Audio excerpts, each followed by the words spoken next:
Bismillahirrahmanirrahim. Assalamualaikum warahmatullahi wabarakatuh. Alhamdulillahirabbil alamin. Wassalatu wassalamu ala rasulil amin. Salatan wa salaman ala nabiyil karim. Wa nahnu ala dzalika minasyahidin. Walhamdulillahirabbil alamin. Rabbana iftah bainana wa baina qaumina bil haqqi wa anta khairul fatihin. Rabbi sholli sadri wa yassir amri wa hlul 'uqdatam min lisani yafqahu qawli. Alhamdulillahilladzi hadana li hadza wa ma kunna linahtadiya lawla an hadana. Allahumma iftah 'alaina hikmataka wa anshur 'alaina min fadlika wa rahmatika ya arhamar rahimin. Wa la hawla wa la quwwata illa billahil 'aliyyil 'azim. Wa la hawla wa la quwwata illa billahil 'aliyyil 'azim. Yang saya muliakan Fungsi dan Jabatan Kuasa Pentadbir Masjid Sultan Azim Indonesia, yang saya kasihi Pengurusi dan Jabatan Kuasa Biro Pendidikan dan kepada rumah, sahabat saya Tuan Haji Firdaus Abdullah dan Jabatan Kuasa, yang saya sayangi Tuan-Tuan Imam, Tuan-Tuan Bilal, Tuan-Tuan Siang, sahabat-sahabat saya, hadirin hadirat yang dirahmati Allah SWT. Pertama-tama marilah kita mengucapkan asyukur bil lisan. Syukur dengan lidah, kita berkata alhamdulillah, aku selamat sampai di masjid pada pagi ini. Alhamdulillah, aku dapat sama-sama menunaikan sembahyang fardu subuh secara berjemaah. Alhamdulillah, aku sempat beriktikaf pada subuh ini. Alhamdulillah, Allah sempat dan Allah pilih kita untuk menjadi orang-orang yang bertakwa, yakni dengan menambahkan sedikit ilmu untuk sebuah ini. Kata kitab dahsyatnya takwa. Kalau tengok risalah saya di muka hadapan itu 21, ini pendidikan yang ke-21 ataupun pelajaran yang ke-21 dari kitab, ya, hikmah, kata-kata hikmah Imam Syafi'i. Sahabat-sahabat yang dirahmati Allah SWT, inilah cara, kaedah untuk kita nak menambahkan lagi supaya kita dapat betul-betul takwa. Ada di antara hamba Allah yang tak faham apa itu takwa. Kalau tak faham apa itu takwa, macam mana kita nak bertakwa? Ya, betul. Ya. Jadi di antara untuk kita memiliki takwa, kita ada 4 mazhab. Ya, kita ada 4 mazhab. Kalau saya nak katakan wajib kita mengetahui keempat mazhab itu, katakan keterlaluan. Tapi mesti seboleh-bolehnya 99.99% kita kena tahu siapa 4 mazhab itu. Saya pernah dengar orang nak pergi Mekah, sampai di sana kalau tersentuh, ya, orang yang menyentuh batal, orang yang tak disentuh batal. Siapa pendapat imam mana itu? Kita cuma dengar-dengar dan ikut di sana. Macam mana nak ada takwa? Kita kena tahu siapa itu. Imam mana yang boleh membolehkan begitu? Kita kena tahu. Oleh kerana itu, saudara yang dirahmati Allah SWT, saya bekalkan dalam risalah itu nama kitab itu 4 imam mazhab yang benar. Belilah kitab itu, dapatkan kitab itu yang belum ada. Ada masalah apa kita baca dan kita gali. Yang keempat, pemuda dalam risalah itu, risalah takwa tu, yang keempat itu saya dah pernah kuliahkan di masjid ini 4 tahun setengah yang lepas. Seorang pemuda yang durih bedul, dia nak mencuri tapi dengan syarat takwa. Dia terlalu patuh dengan guru dia. Guru dia kata, hendaklah kamu ikut apa pekerjaan bapa kamu, lepas tu kamu hendaklah bertakwa. Pemuda lurus bedul ini, dia patuh dengan kata guru.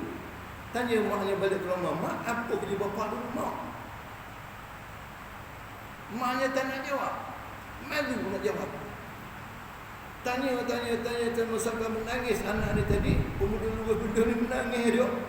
Nak tahu juga apa kerja bapa pasal tuan guru saya. Saya belajar mak, dia kata kena ikut kerja mak bapak kamu dulu. Akhirnya si ibu tadi pun tak sampai hati ceritakanlah pada anak dia tadi, wahai anakku, sebenarnya kerja bapak kamu dulu ialah pencuri. Sama-sama baca, ya.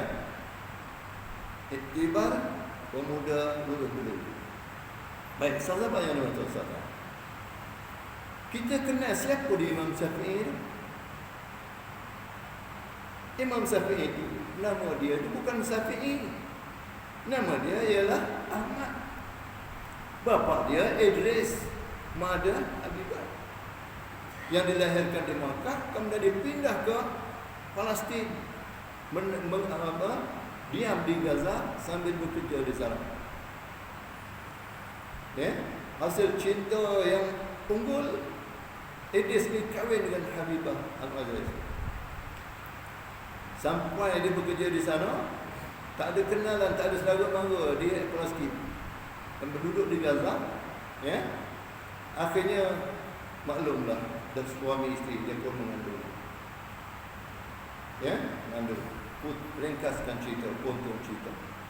Bila dia mengandung, satu hari itu, ya, dia berbincang dengan isteri dia.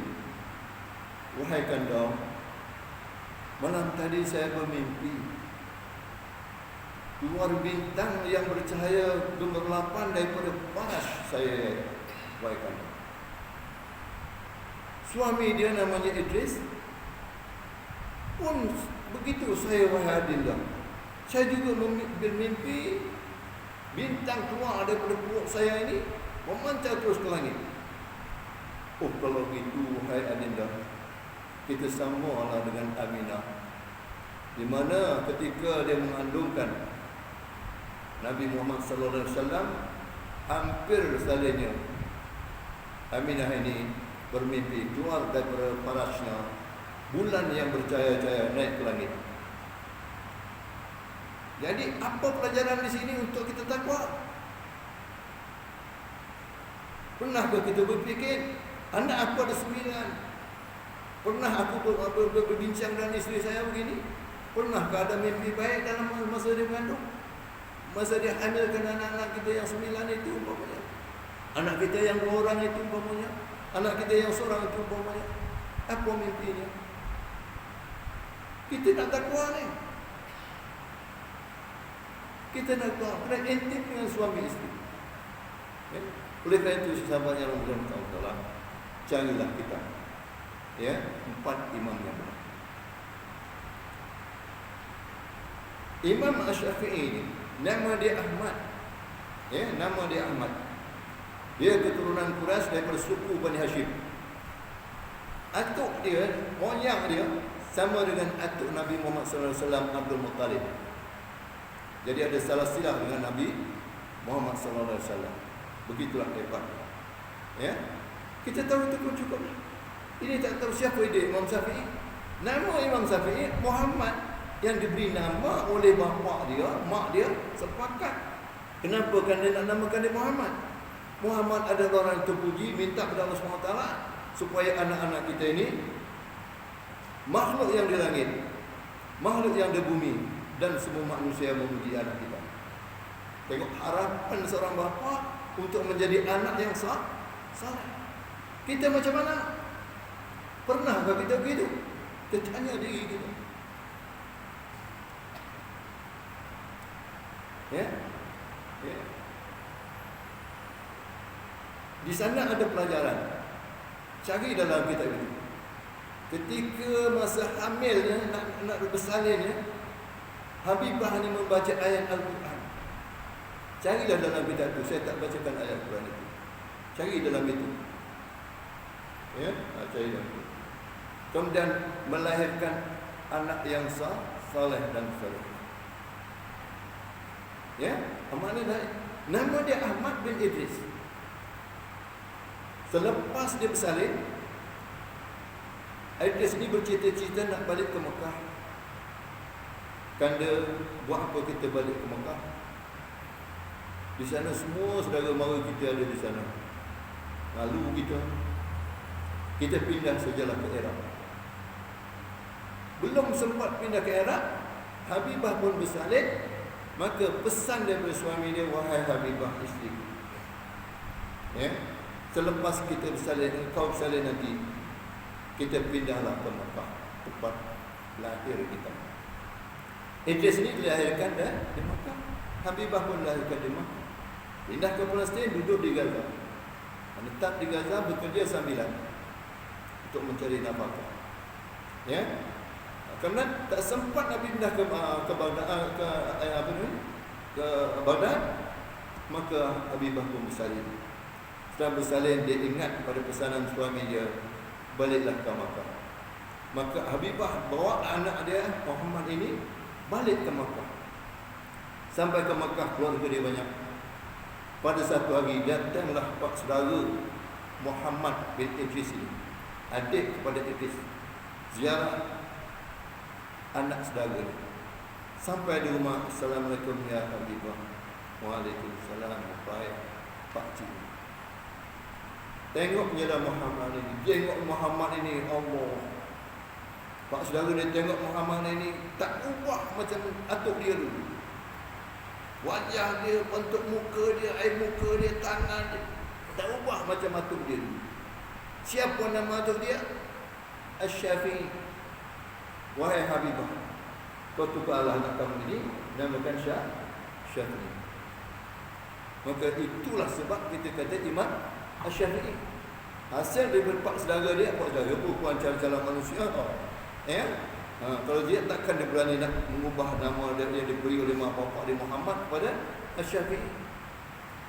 Syafi'i ialah atuk Muhammad ini, seorang alim. Maka orang-orang Arab dia suka menamakan dia, atuk-atuk dia, orang-orang yang alim. Kita kena ikutlah. Jangan bagi nama sampai 4 orang untuk seorang. Muhammad Kamil Abdullah Huzairi.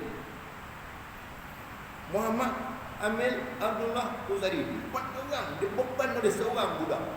Tak lalu dia. Berat sangat. Bila berat nak sekolah pun malah. Dan berat.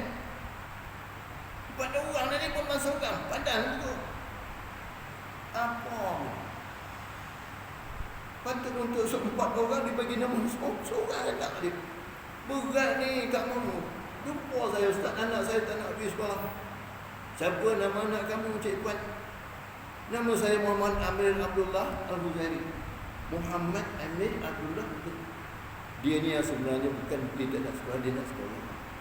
Tapi dia bawa beg sekolah pun dah tak lalu. Nak pikul 4 orang lagi.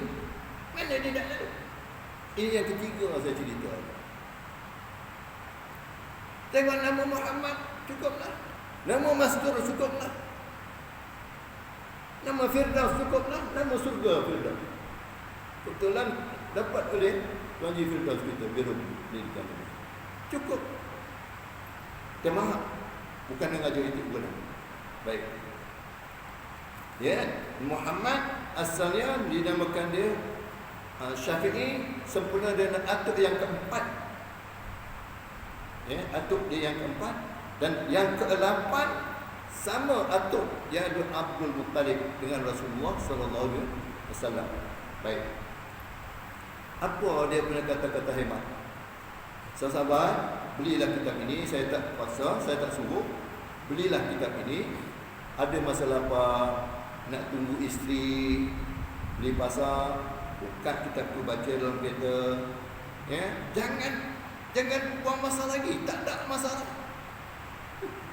Besok lu sekebuk nanti kita, muda pun mati, tua pun mati.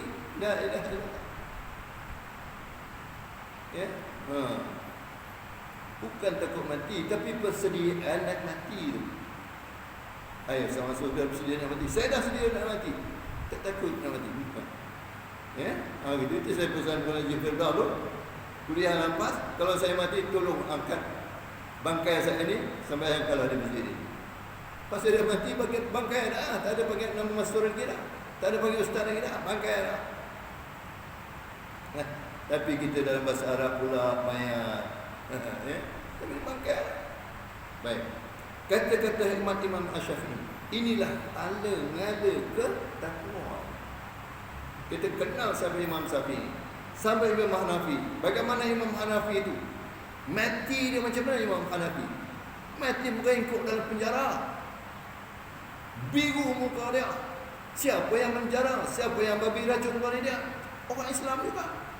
Khalifah dia.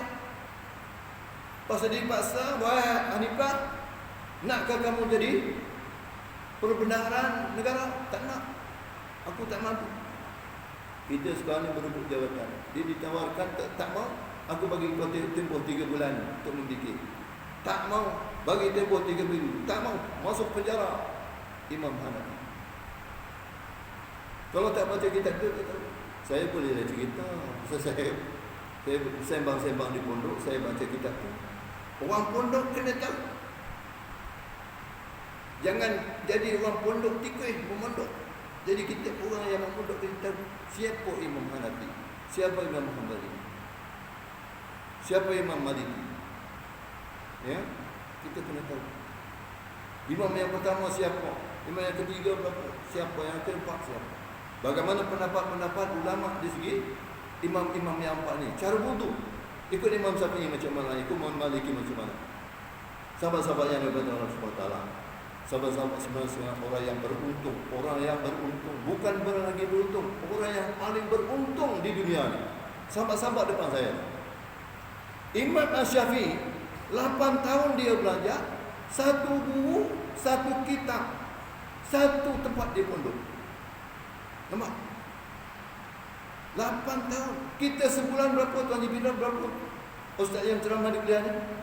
20 lebih. Imam Syafi'i 8 tahun belajar, satu guru, satu kitab. Sahabat-sahabat berapa? 1 bulan 20 lebih guru. Kalah Imam Syafi'i. Ya Allah, baca kita tu.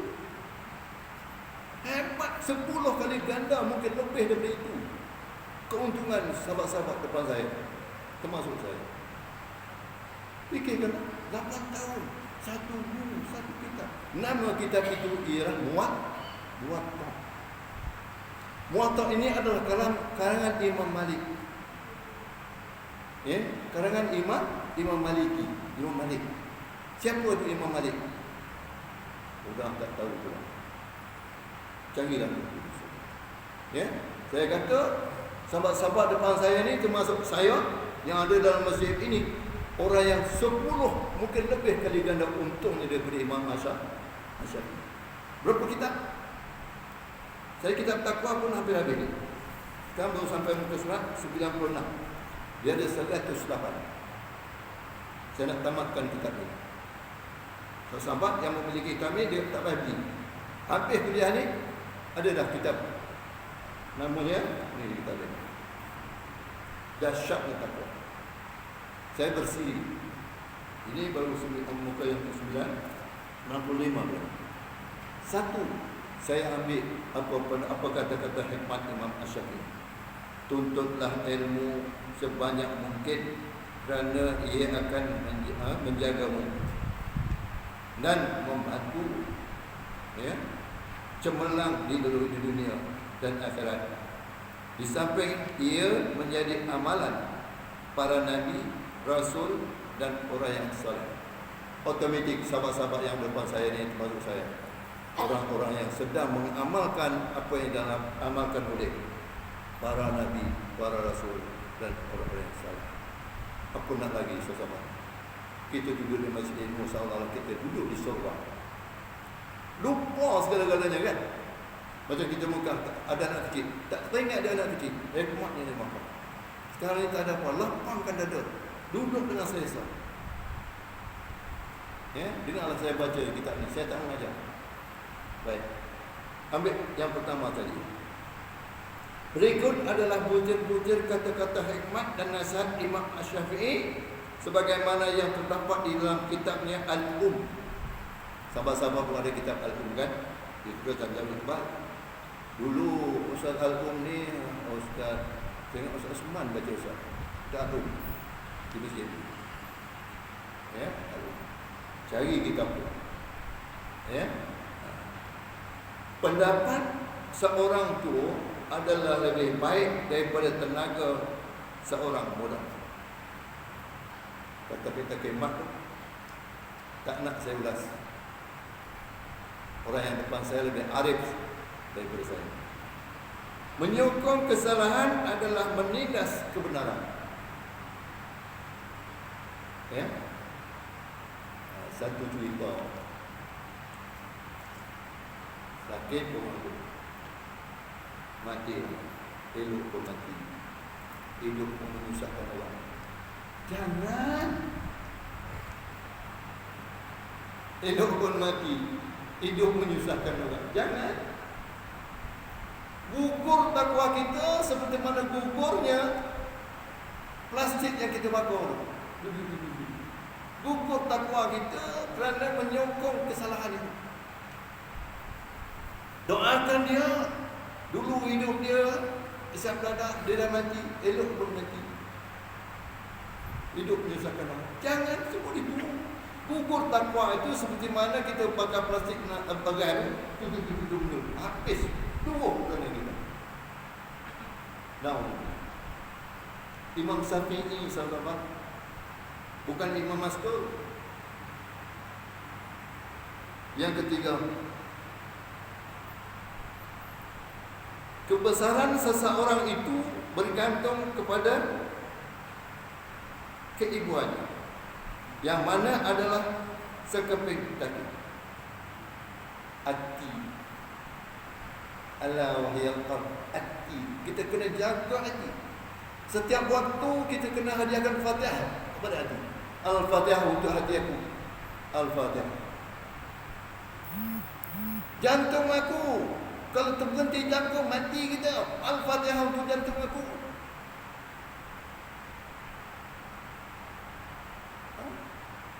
Tangan aku kerana sedekah, Al-Fatihah untuk tangan aku. Masih mampu lagi nak masukkan duit dalam tabung, celeng. Orang Terengganu kita celeng. Orang Jawa kita celeng tu anak babi. Tanya Tuan Haji Khalid, masuk dalam celeng tu. Masih mampu lagi. Celaka sampai tutup.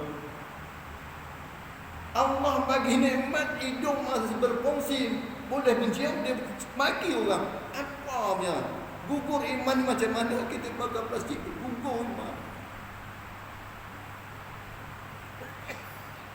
Alhamdulillah aku masih lagi, hidung aku masih berfungsi lagi, boleh mencium bau. Kentut pula. Tapi kalau sendiri kentut, tak tahu betul lagi. Tapi kentut pula. Itu cerita seorang yang bau kain. Malam pertama duduk dalam lampu. Ya, jangan jadi Syekh Abdul Qadir Jalani. Malam pertama suruh tidur dengan isteri dia, dia tak nak, dia tidur bawah katil. Imam ketua wali Allah Syekh Abdul Qadir dah bagi tahu bapa dia, kau dah menikahkan dengan anak aku, malam dia kau tidur dengan anak aku. Tak nak tidur dia dalam atas katil, tidur di bawah katil. Adalah mengadili. Si perempuan pun nak keluar. Mana kau nak keluar nama? Nak kentut bang? Alah tak payahlah. Mana kentut isteri malam pertama itu bagi. Isteri nak kentut nak keluar daripada kelambu, daripada bilik tak bagi. Kentutlah sini tak buat wangi. Apa tu? Pasal apa? Pasal madu. Bulan madu lagi. Itu hari saya dah ceritakan, kita ada 3 je bulan, tak banyak. Bulan di sana 1, tapi bulan kita tidak, 16. Walaupun Allah bagi tahu, inna iddatas syuhuri isna asara sahra. Bahawa orang Islam itu ada 12 bulan, tapi kita jadi 3 bulan. Bulan madu, bulan basal, bulan kasal. Ingat dia? 6 tahun lepas. Asyarul, ya, bulan madu, ya, bulan basal, bulan kasal. bulan madu, bulan bawang, bulan malam. Keluarga mesti ada ni. Faham tak faham tu? Kita hidup berkeluarga mesti ada. Ya, 3 bulan ni mesti ada. Tidak banyak bulan. Baik, yang ketiga. Ya. Yang keempat, mereka yang bersifat pertengahan di dalam semua hal tidak akan menjadi miskin. Nabi kabur dari itu, sahabat. Khairul umuri awsatuha muttafaqun alaih. Hadis Muslim. Hendaklah kamu buat apa pun kamu buat, jangan lebih, jangan kurang. Berkawan pun jangan lebih, jangan kurang. Tengah-tengah. Bak kata orang dengan kawan kita buat jinak pokati. Dia jinak tapi nak tangkap susah. Tidak bukan. Baik. Sahabat-sahabat bapa dia saya seterusnya. Ya, saya seterusnya. Saya nak sedikit berkenaan dengan kisah yang ke-8, ketakwaan seorang pemuda yang soleh. Lepas kita baca ini, kita hisap diri kita. Bagaimana aku? Bagaimana anak-anak aku? Bagaimana menantu aku? Bagaimana kawan aku? Bagaimana rakan aku? Bagaimana teman aku? Bagaimana sahabat aku? Kita kena ajar, lepas itu kita kena koreksi dan kita buat. Ya, oleh kerana itu Nabi pesan, tafakkaru sa'atan afdalu min sab'ina salatan. Riwayat Ibnu Hakim. Berfikir satu saat lebih baik daripada 70 sembahyang. Orang sembahyang tunggang 70, kita berfikir satu saat. Masih banyak lagi daripada pahalanya daripada orang yang sembahyang 70. Tapi fikir macam mana sahabat? Baik, kisah ke-8, ketakwaan seorang pemuda yang soleh. Yang tak soleh itu lain. Mudah-mudahan kita menjadi orang yang soleh. Berkata Yahya bin Ayub di Madinah, ada seorang pemuda yang begitu dikagumi. Sayyidina Umar akan pribadi. Sayyidina Umar berpelik tengok pemuda. Siapa Sayyidina Umar? Dia seorang pemimpin yang tidak dilantik oleh rakyat, tetapi dilantik oleh Allah SWT melalui Nabi Muhammad SAW. Bagaimana dia menjalankan tugasnya? Kita bandingkan dengan pemimpin-pemimpin kita yang ada sekarang. Kita kena bandingkan, jangan hina dia. Saya bersyukur kerana kita tak jadi menteri. Jangan salahkan dia. Kita kena menteri apa ni? Jangan terlupa Allah. Hilang gugur takwa. Kita doakan dia semua menteri-menteri saya ni, menteri-menteri orang yang bertakwa. Bagaimana menteri yang bertakwa? Sayyidina Umar, Sayyidina Uthman, Sayyidina Ali. Itulah pemimpin yang bertakwa. Doakan supaya sama dengan dia. Pahalanya kita lupa. Nabi Muhammad SAW kata, ad-du'a silahul mu'min. Rahu Tirmizi. Doa itu adalah senjata bagi orang Islam. Kita gunakan senjata. Dengar menteri ini tengok di Melaka sekarang, berebut dengan pasir. Kita doakan dia semoga Allah SWT berikan takwaan kepada semua wakil-wakil rakyat. Wakil rakyat. Doa. Ya, insya-Allah macam tu doa. Jazakallah. Pada satu malam ketika pemuda itu dalam perjalanan ke masjid untuk menunaikan solat Isya, tiba-tiba beliau tersempak dengan seorang gadis yang cantik sehingga hatinya yang tergoda. Allah. Macam itu mungkin orang yang jauh daripada masjid, banyak pahala. Jangan kita bangga, rumah aku untunglah kamu rumahnya dekat masjid. Jangan. Pasal laluan yang pendek itu tidak ada godaan, tapi laluan yang jauh itu banyak godaan. Tengah jalan-jalan tengok ramai jogging pagi. Ya Allah Akbar. Ini cerita pemuda takwa ni. Dia Nabi Ismail Isa. Isa tu ke malam. Di Mekah ke mana lah ya. Berapa siau.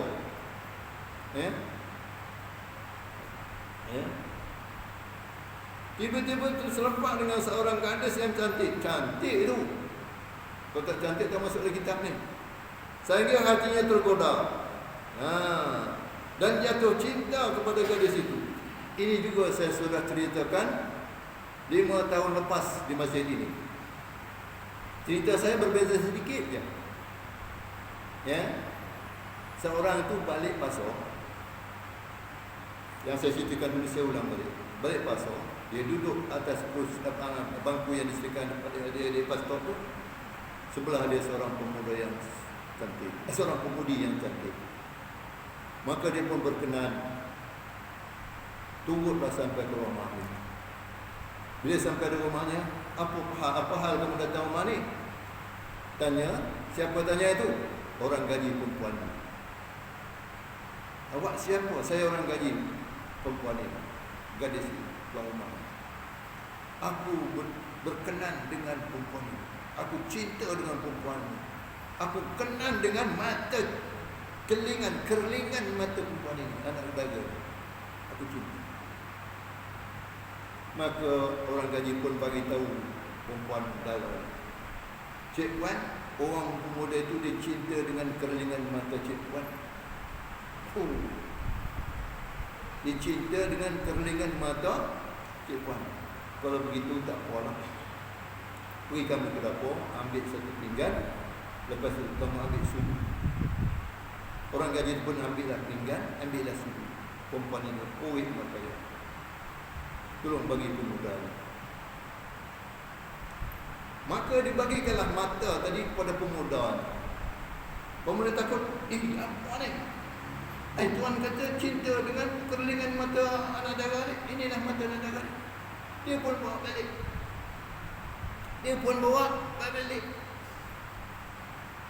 Sampai di rumah tengok. Tak ada apa pun. Besok pagi dia keluar. Nak jumpa anak dara ni. Tengok di rumah dia ramai orang. Seronoklah dia. Dia akan terima aku hari ni. Orang ramai. Dia gembira kerana dia ingat, dia pemuda teringat perempuan tu panggil orang ramai untuk nak nikahkan dia dengan anak dara. Rupa-rupanya sahabat-sahabat tengah disembahyangkan hayatnya. Jadi korek mata mati dan anak dara. Itu cerita saya. Tapi ini berbeza sedikit. Tapi itulah saya baca inilah dia. Saya cerita begitu pun. Baik. Gadis itu tidak mengharamkan mengharamkannya dan terus berjalan menuju ke rumahnya. Tetapi si pemuda itu terus mengikut jejak gadis itu sehingga dia sampai ke di hadapan pintu rumah gadis itu. Tidak lama selepas itu ia pun tersedar dan timbul rasa kesal dalam dirinya. Pada waktu itu juga dia teringat sepotong ayat Al-Quran. Sahabat-sahabat, kalaulah takdirnya sekiranya kita pandang perempuan tu, kita teringat pun, kita rasa cantik perempuan. Ada sikit sebesar biji sawi berkenan dengan perempuan itu. Baca ayat ini untuk mengelakkan supaya kita jangan terus dalam dengan khayalan kita. Baca ayat ini. Saya tak hafal, tapi saya tulis dalam buku. Bila saya terpandang amal lain macam ni, saya baca ayat ini. Manusia biasa. Saya makan ikan kembung yang tuan-tuan dah beli juga. Nasi yang tuan-tuan beli juga. Masih bersama-sama. Mungkin lebih dahsyat saya daripada sahabat. Saya pernah saya terpandang di Cenderiang. Seorang amoy lain daripada lain. Saya balik singgah ke masjid Cenderiang, saya baca ayat ini. Alhamdulillah sahabat. Masyarakat, ingatlah ayat ini. Masa tidak mengizinkan. Tuan-tuan terus baca dan ikuti. Kemudian lepas itu kita berfikir. Ambil satu masa kita berfikir. Jangan lupa, kalau berkesempatan cari kedai kitab, carilah kitab. Kalau di pondok, saya bagi 3 perkara. 1 bulan 1 doa, mesti apa? 1 bulan 1 hadis, mesti apa? 1 bulan 1 kitab, mesti beli. Tapi di sini saya tak beli. Terpulang kepada saudara semua. Ya? Apa yang saya sarankan, dalam memiliki kitab ini, ada masa depan kita baca. Kita kenal siapa Imam Hanafi, siapa Imam Syafi'i, siapa Imam Hanbali, siapa Imam Malik. Saya kata itu yang mampu saya sampaikan pada pagi ini. Bagian tanggungjawab saya untuk menyampaikan sedikit kuliah atau peringatan untuk saya, lebih-lebih untuk saudara semua. Akhir kata, ampun maaf saya. Wabillahi taufiq. Assalamualaikum warahmatullahi wabarakatuh. Wallahu a'lam.